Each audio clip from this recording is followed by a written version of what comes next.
अस्सलामु अलैकुम वरहमतुल्लाहि वबरकातुहू।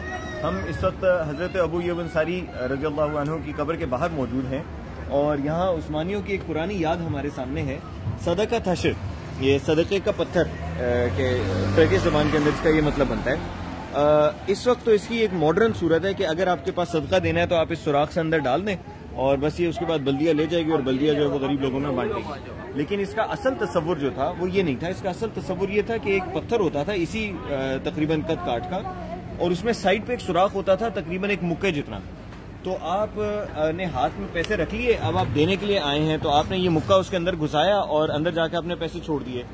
तो अब देखने वाले को ये नहीं पता चला कि इस बंदे ने जो अंदर हाथ घुसाया है ये पैसे डालने के लिए डाला है या पैसे लेने के लिए।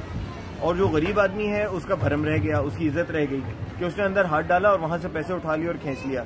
तो जिसने देखा उसको ये नहीं पता चला कि ये गरीब था और इसने पैसे उठाए, तो उसकी सफेद चादर भी बच गई और डालने वाले का तकब्बुर भी नहीं हुआ। तो ये दोनों काम जो है ये एक सदके का पत्थर कर लेता था।